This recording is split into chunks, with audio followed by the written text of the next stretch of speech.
Welcome back dito sa channel natin. Andito tayo ngayon sa Maynila. Ano na nga bang nangyari sa River Lane Bridge? Ang tagal na ng project na ito, hindi pa rin natapos.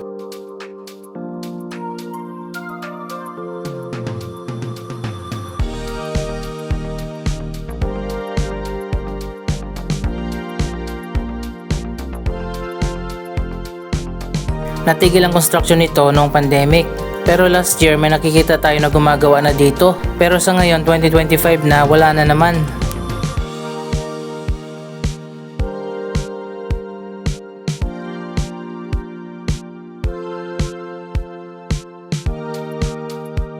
Ang River Lane Bridge ay isang pedestrian bridge. Ito ay magkukonect mula dyan sa Quinta Market sa Quiapo, patawid dito sa kabila sa Loton.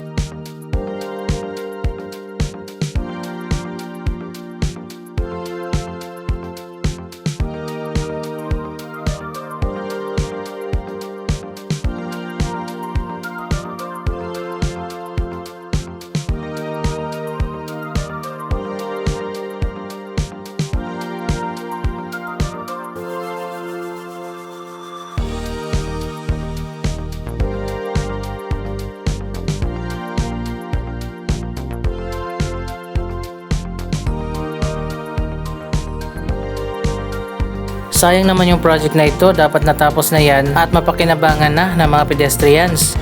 Pwede ding dumaan dito yung mga nakabike.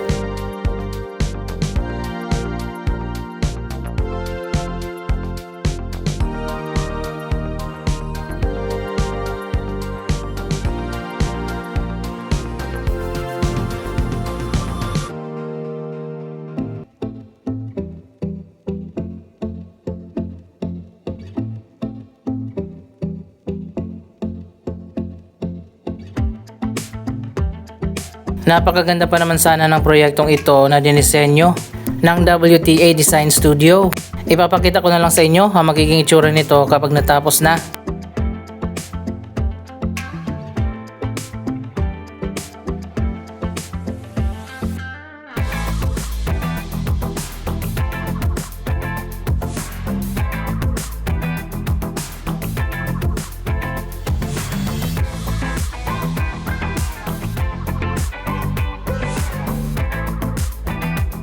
Ito na yung magiging shortcut na daanan ng mga pedestrians mula dyan sa Quiapo patawid ng Loton at vice versa, na hindi na kailangan pang dumaan dito sa Quezon Bridge na napakabaho.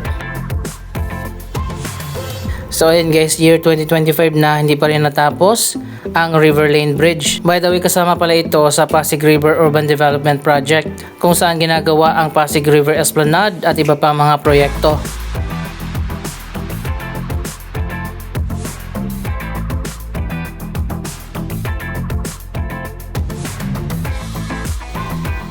Dito naman sa kabila may bagong pedestrian walkway.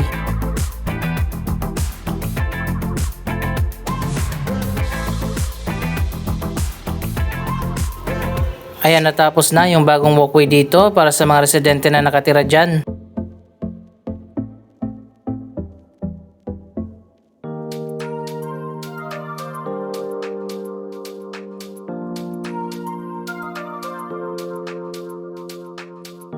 Mabuti pa to at natapos na. Dito nagsimula yung mga Esplanade project. May Esplanade pa doon malapit sa Ayala Bridge, kaso parang hindi siya binuksan. Matagal lang tapos yung bagong Esplanade dyan.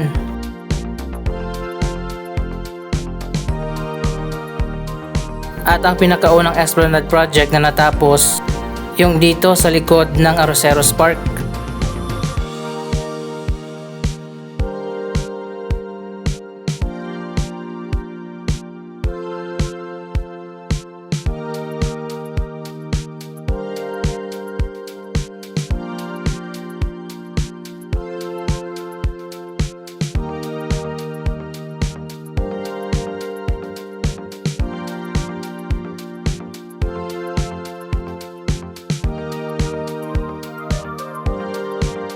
Punta tayo dyan sa baba, maganda yung view dyan mula sa Esplanade. Mabuti na lang din at na-restore na ang Metropolitan Theater. At ngayon ay naibalik na sa dating ganda.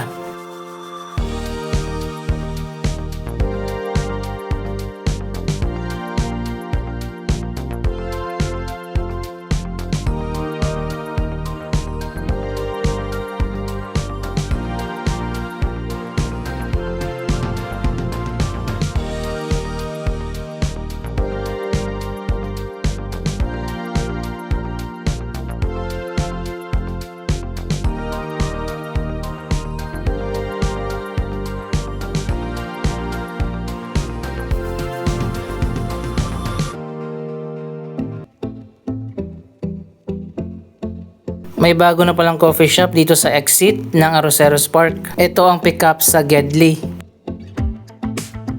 Nakapasok na ba kayo dito sa Arroceros Park?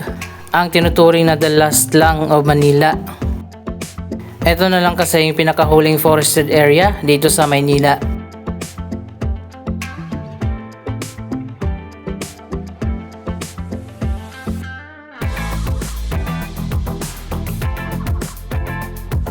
Pwede rin mag-date dito, marami mga upuan.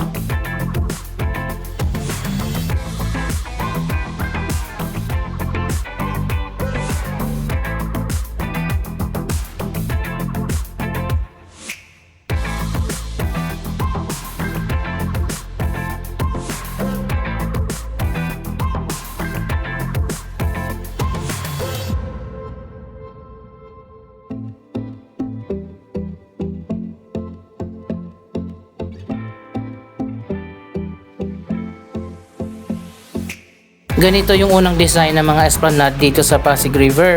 Ganito rin yung design ng Pasig River Esplanade Phase 1A doon sa likod ng Manila Central Post Office. Pero nung matapos na yun, bigla nilang binago yung design.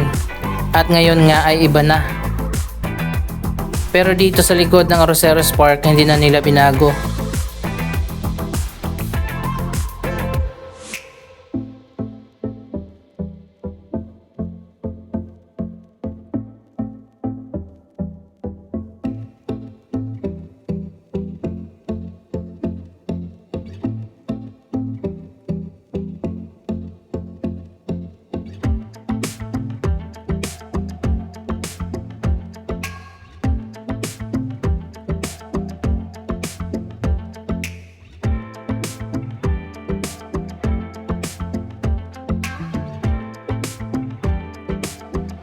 Ito yung sinasabi ko sa inyo na maganda ang view mula dito sa esplanade.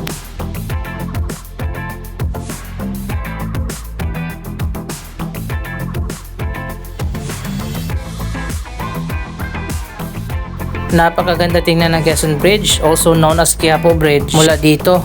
Pero kapag nandyan ka sa tulay, madidisappoint ka lang, sobrang baho.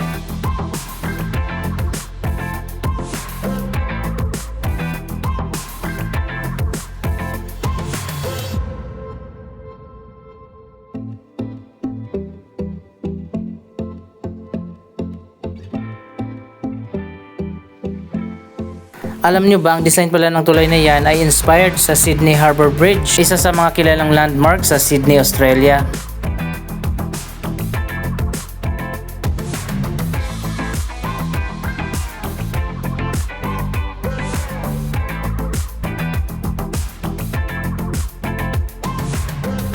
Naging tambayan na nga ang bagong esplanade pati ng Arroceros Park ng mga estudyante.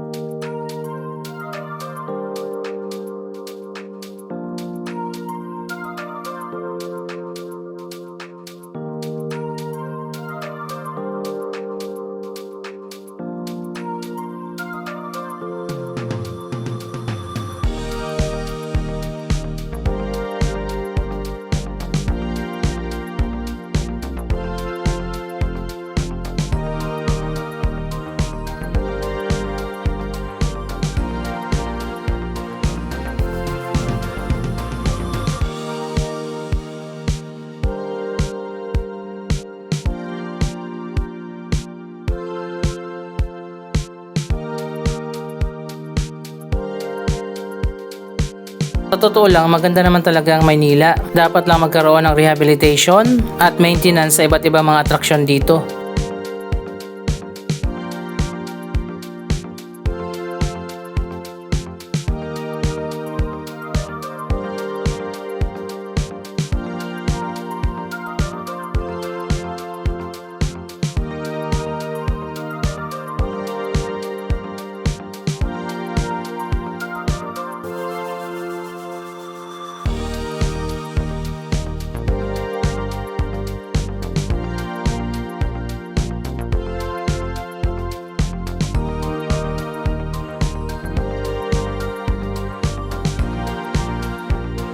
Pwede rin kayong mag-explore dito sa loob ng Arroceros Park. Malawak din ang park na yan.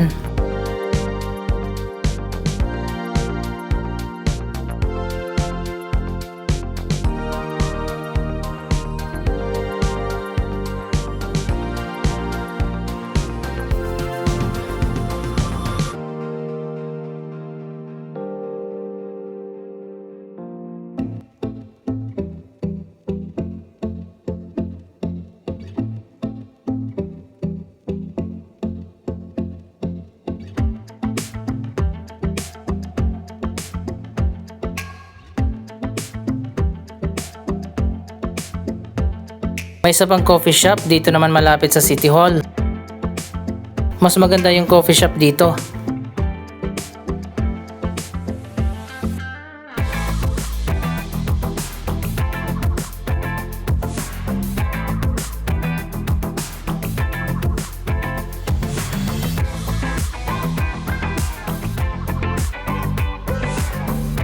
Ano na nga pala nangyari doon sa Manila City Hall Underpass na nasira nung rainy season dahil nilubog ng baha?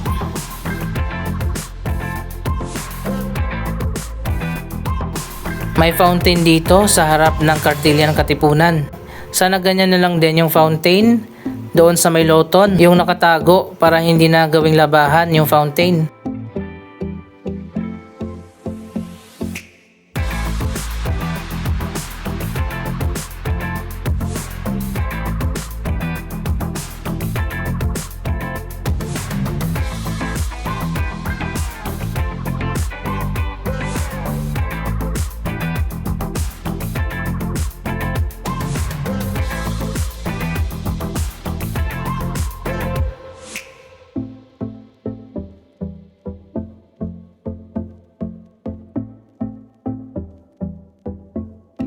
Hindi pa ako nakakit dyan sa Manila Clock Tower Museum. Maybe next time puntahan natin yan.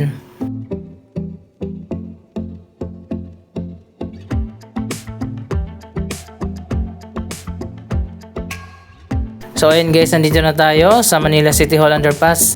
Silipin na natin kung naibalik na ba yung mga nasira dito sa ilalim.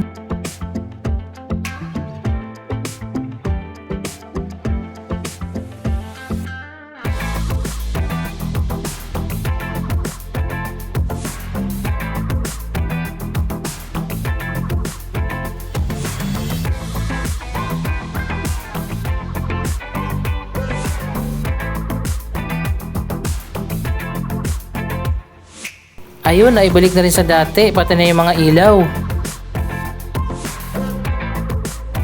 Noong tag-ulan, binaha itong underpass at nasira nga dito yung mga ilaw, yung mga LED wall. Mabuti na lang ngayon na ibalik na sa dati.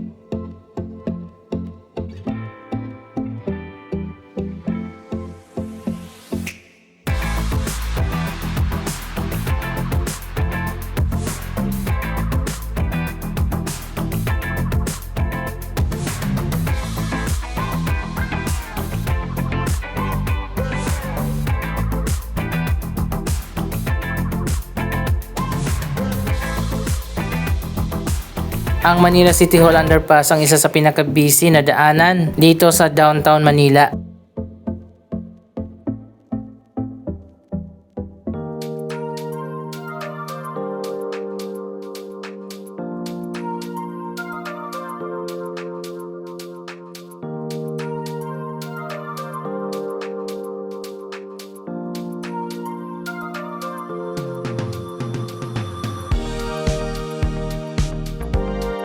Napakaganda rin ang National Museum of Fine Arts Building. Alam nyo ba, dati nag-opisina dyan ang Kongreso at Senado bago pa naging National Museum. Anong masasabi nyo sa latest update na ito sa Maynila? Mag-comment lamang dyan sa baba ng inyong mga reaksyon.